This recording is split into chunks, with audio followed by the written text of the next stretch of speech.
నమస్తే, welcome to great Andhra. మనతో పాటు ఉన్నారు సీనియర్ పొలిటికల్ అనలిస్ట్ జిఆర్ మహర్షి గారు. నమస్తే సార్. నమస్తే యందన గారు.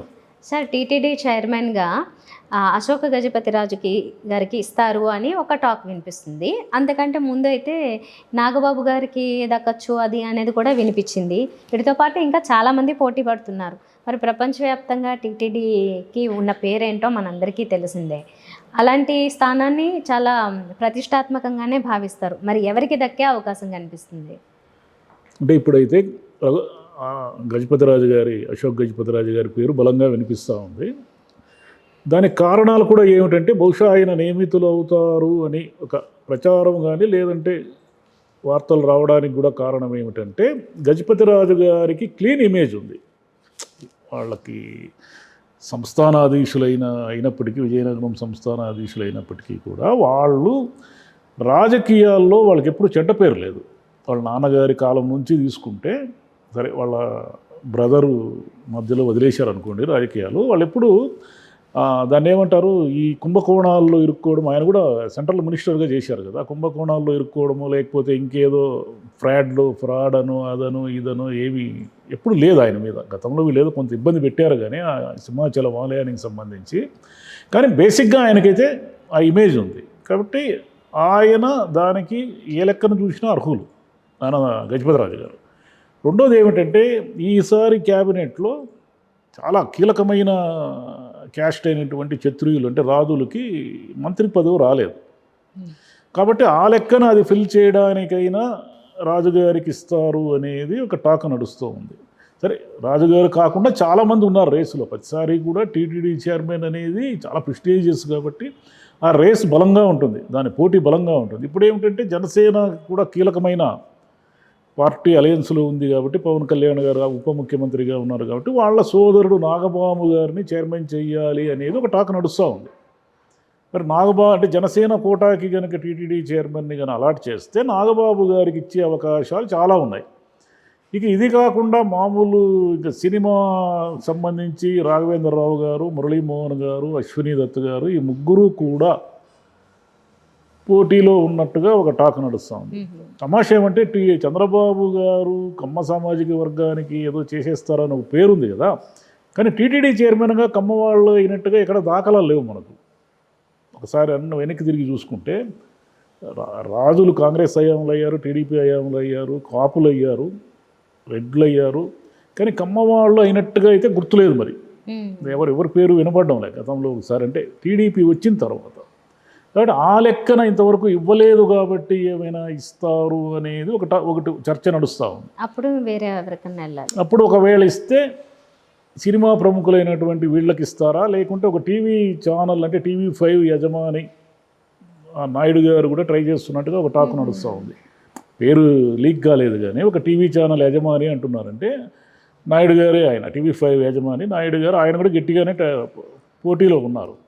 మరి వీళ్ళందరూ కాకుండా చంద్రబాబు గారు ఏం చేస్తారంటే ఒక్కొక్కసారి ఆయన సమీకరణలు ఏవో ఉంటాయి ఆయన మైండ్లో.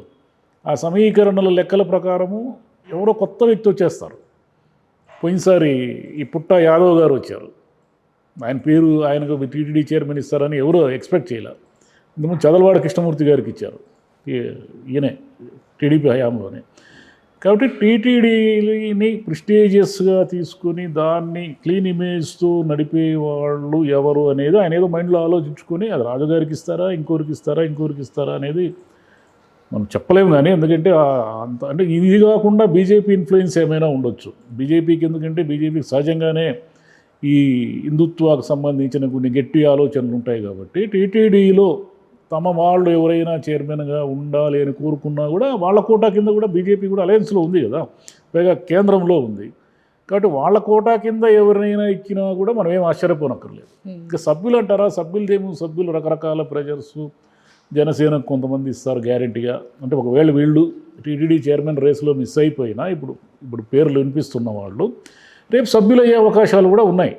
నాగబాబు గారు ఇంకోరు ఒకవేళ చైర్మన్ ఆయనకు రాకపోతే సభ్యులు చాలామంది ఉంటారు కాబట్టి రకరకాల కోటా కింద ఆ సభ్యుల్ని ఫిల్ చేస్తారు. అదేం సమస్య కాదు.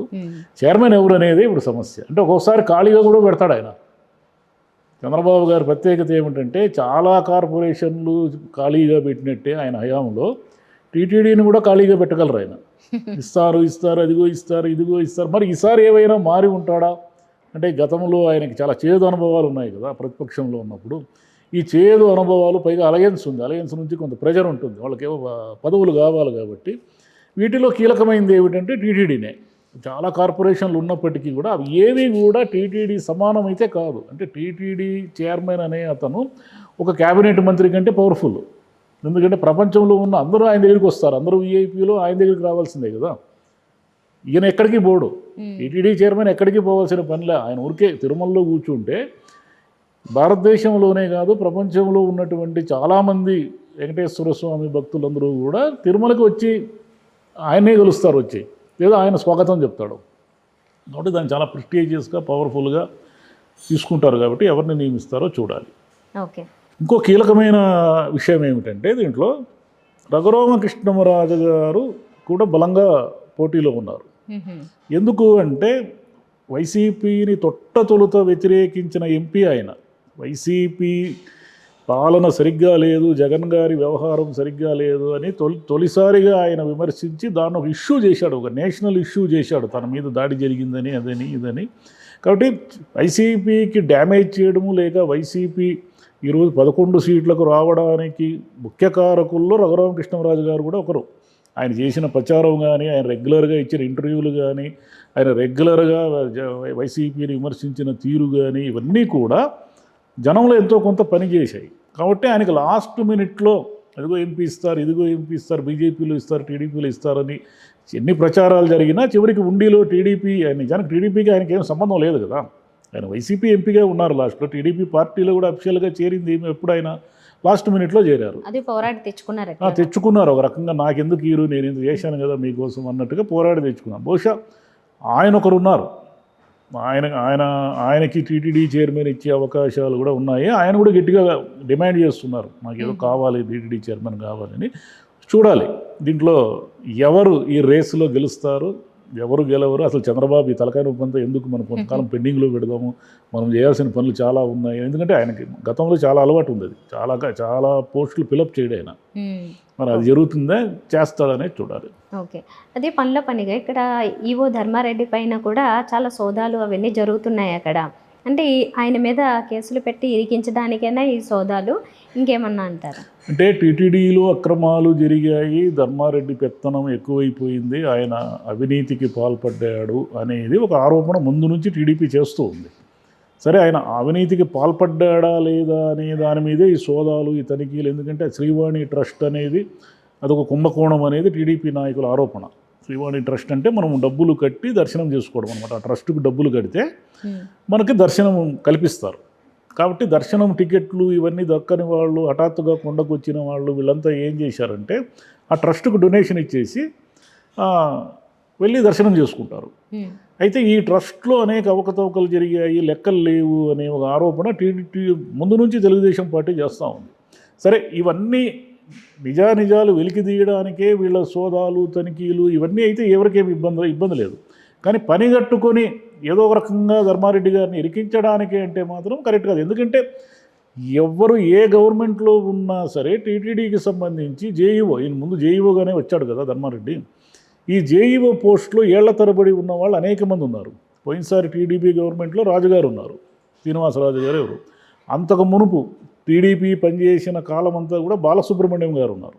కాబట్టి అక్కడ జేఈఓలని మార్చరు కొండ మీద. ఎందుకు మార్చరు అంటే వీళ్ళకి అనేక ఆబ్లిగేషన్స్ ఉంటాయి, అనేక రకాలుగా కేంద్రం నుంచి ఒత్తిళ్ళు ఇవన్నీ ఉంటాయి. వీటన్నిటిని సమన్వయపరుచుకునే ఒక అధికారి బలంగా అక్కడ జేఈఓగా ఉంటే తప్ప ఏ గవర్నమెంట్కి కూడా సాధ్యం కాదు. అదే ప్రాసెస్సే గతంలో టీడీపీ అనుసరించిన ప్రాసెస్సే వైఎస్ గారు వచ్చిన తర్వాత కానీ వైసీపీ వచ్చిన తర్వాత కానీ అనుసరించింది. ధర్మారెడ్డి గారికి ఆయన వాళ్ళకి కావలసిన వ్యక్తి కాబట్టి ఆయన ఏళ్ల తరబడి అక్కడ ఉన్నారు.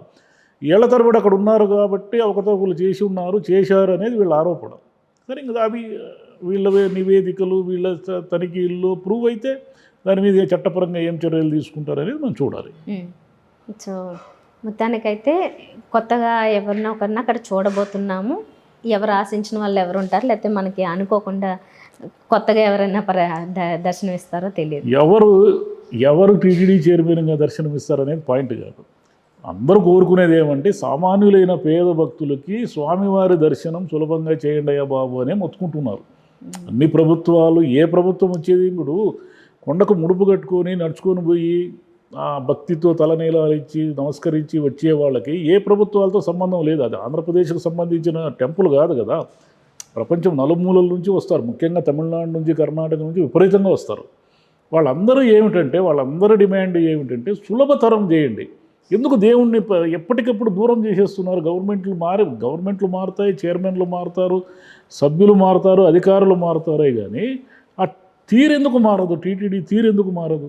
ఎందుకు సులభంగా దేవుణ్ణి దర్శించుకునే అవకాశం ఈ టెక్నాలజీలో కూడా, ఇంత టెక్నాలజీ ఉంది, ఇంత ఆన్లైన్ టెక్నాలజీలో కూడా భక్తులు 24 గంటల క్యూలో నిలబడము, 30 గంటల క్యూలో నిలబడము, ఇదంతా ఎందుకు?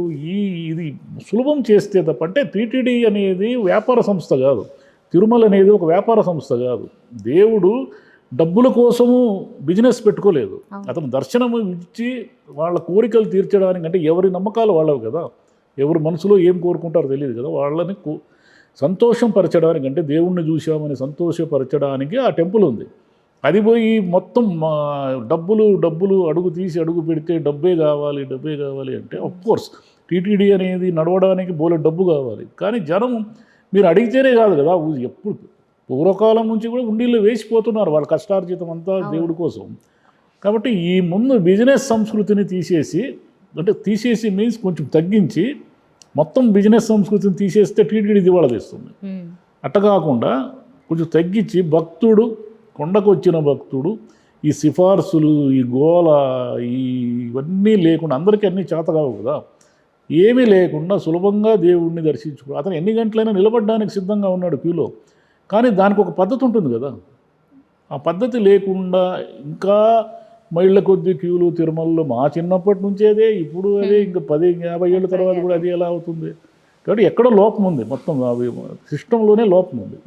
ఆ భక్తులకి సులభంగా దర్శనం చేయిచ్చేస్తే ఏ చైర్మన్ అయినా సరే ఆయనకి ఆ ఖ్యాతి దక్కుతుంది. ఓకే, ఎవరు వచ్చినా ఒక మంచి మార్పు రావాలి. అంతే, ఒక మంచి మార్పు రావాలి. Thank you.